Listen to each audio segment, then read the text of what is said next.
We of Hatton would like at this time to share with you a story, one in which a child is born, lives and dies in the manner of your density, yet accomplishes a great deal more than is obvious to those who shared his presence.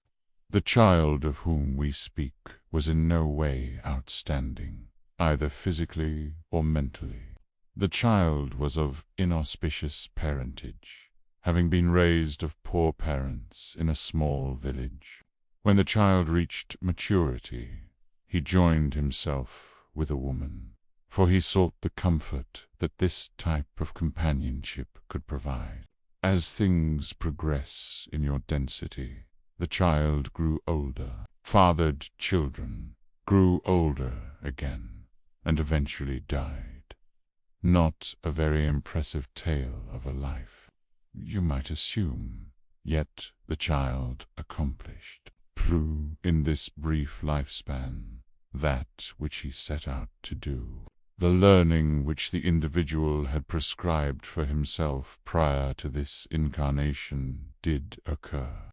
And although this individual did not attain great wisdom, did not even obtain the realization of choice between service to self or service to others, still the individual attained that which he set out to do. My brothers, my sisters, there are many in your world today who are like this child. The lessons toward which you strive exist yet for them far in their future. For as one must learn to walk before one may run, one must first learn to crawl. We would suggest to you, therefore, to be generous in your hearts to your other selves, but to your other brothers and sisters of this world.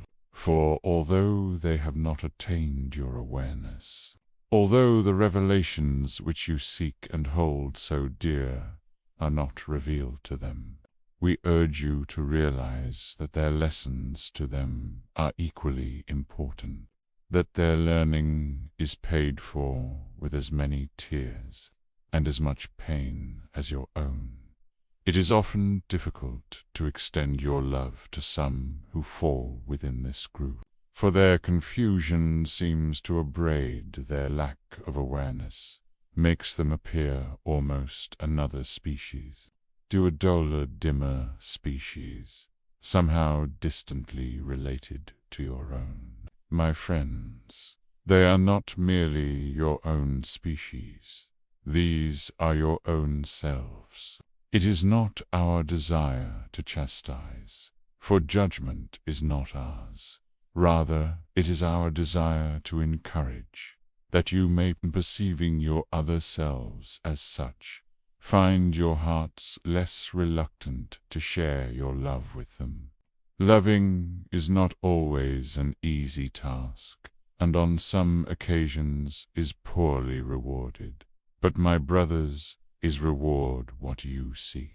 Therefore, we would humbly implore that you extend to yourselves that love which you extend to us. Asterisk before we leave this instrument. Pause and offer our conditioning vibration to each of those in this circle, to all of whom we send our love.